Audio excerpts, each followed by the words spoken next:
Now guys, I just finished watching Spirit Untamed and I still can't get used to the fact that we're watching an animated movie about horses and the horses don't speak. I need animals to speak in animated movies, it just makes sense.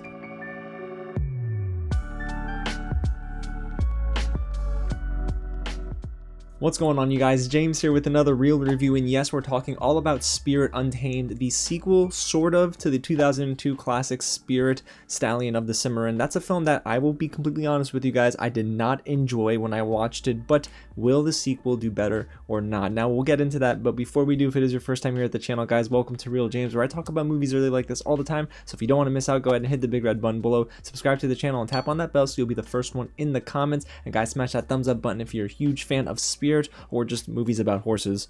Either one works. And get loud in the comments below if you do see this movie, which debuts June 4th, so next weekend. When you watch it, let me know what you guys think, or if you're excited for the movie at all, let me know down below. Alrighty, y'all, so let's get right into Spirit Untamed, and I'm so thankful to Dreamworks and Universal for sending me a link for a review. The movie is about Lucky Prescott and her life, which is forever changed when she moves from her home in the city to a small frontier town and befriends a wild Mustang named Spirit. Now see, that sounds good, and the foundation for this movie is actually kind of promising compared to the first film, which looked beautiful, but it didn't have any core to it. There was no layers to that story. But when I read the synopsis, I thought, oh, okay, that sounds kind of good.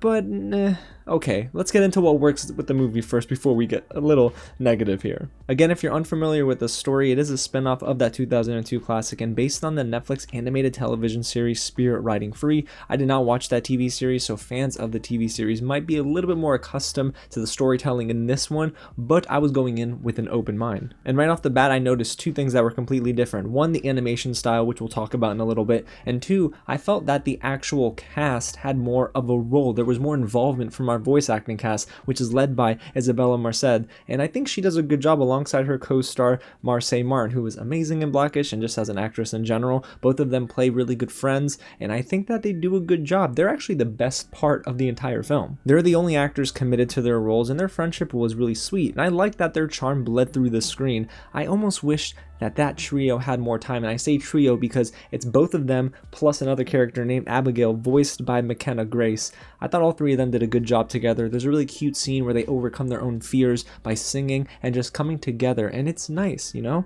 I just don't think that there's enough of that in this movie, but let's move on to the next thing that at least worked a little bit for me in this film. The soundtrack in general is just much more bearable in this spin-off film. The first movie had a really weird soundtrack, guys. They used Bryan Adams and he had power ballads throughout, and yeah, I get it, he's a good musician, but it just never fit for me. But here, at least our leading ladies are singing at times where it feels like it just flows with what's on screen. However, the music is not the problem here, guys.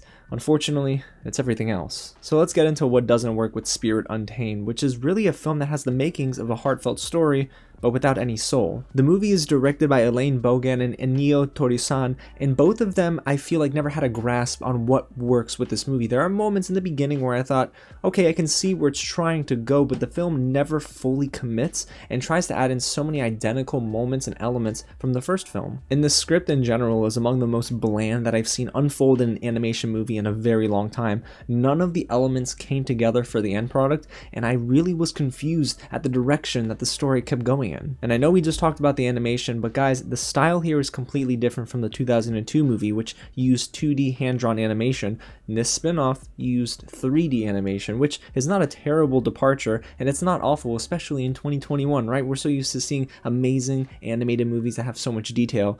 But this is the complete opposite of all of that. This is some of the most dull 3D animation that I've ever seen, and in 2021 this should definitely not be the case. The horses are extremely low detailed, and this is a film surrounding a horse. I mean, when the horse is literally in the title, the name of it, Spirit, you would think that it would look really detailed, but instead this looks like the first rough draft brought to the big screen. Now for context, Dreamworks did outsource the animation to a third-party studio and provided a lower budget, which clearly shows. It really makes me wonder why this movie didn't go straight to Netflix. I mean, nothing about the film begs for that big screen experience, and honestly, in a busy summer season, this is a movie that I can see either not making back its budget or making back exactly its budget. And when it comes to the acting, guys, while there are a few actors committed to this role that we talked about, everyone else simply isn't. And at the top of that list, guys, is a surprising choice. It's Jake Gyllenhaal, an actor whom I love, and he's great, just not in Spirit Untamed. He's emotionless. It definitely sounds like he's reading his lines for the very first time, and this is really his worst performance in years. There is no emotion in anything he says. He could be worried. It sounds like he wasn't worried. He could be really, I don't know, happy. It doesn't sound like he's very happy. He's very monotone, and throughout the film, it really just felt like they had him on set for one day and said, can you read all these lines in like maybe 4 or 5 hours and then go back to whatever you were doing? And that's not a good thing. And even though I know this movie is definitely catering to a younger demographic, I feel like the best child's movies really have a good, compelling story, but this story is just shallow. The plot involving Spirit and our leading lady, Lucky, is basically identical to the 2002 movie. I mean, there are elements here that are really just about the same, and I don't need a carbon copy. If anything, I was really hoping they'd expand on at least what worked a little bit in the first film.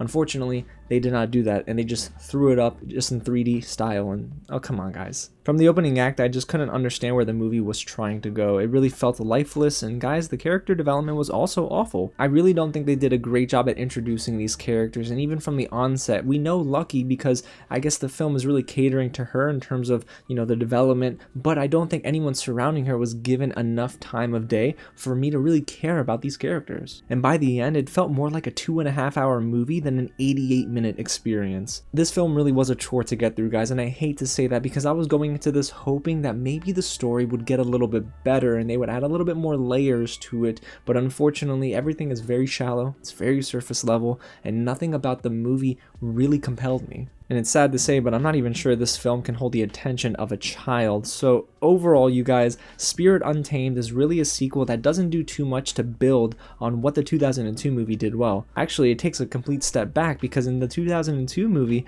Spirit was detailed. I mean, everything was detailed. It was vibrant. In each scene, you can tell there was some life and some zest. Now, the writing is another story, but at least everything looked good. And in Spirit Untamed, well, on both fronts, they kind of fail. I mean, the writing is not very good and our characters are not compelling enough, and nothing about what's happening on screen interested me. Instead, I was thinking about all of the ways that this movie could have been better. Maybe get a voice cast that was committed, start throwing in some dialogue that was at least, I don't know, full of emotion and of life, but instead, everything we got was really cookie cutter, and this film was trying to race to the finish line at the end, and I'm kind of glad it did, because it lost a lot of steam by the middle of the movie. So if you're a fan of the 2002 movie, I can honestly tell you that you might be a little disappointed with this spin-off, because for all the rave reviews I was seeing for the 2002 movie, and all of the audiences that were loving that movie, I can't see them getting into this. I know I definitely couldn't, guys. So if I had to rank this movie, guys, which I don't like to do, especially with reviews that aren't as positive, I would say that this film is definitely going to be very forgettable as the year goes on,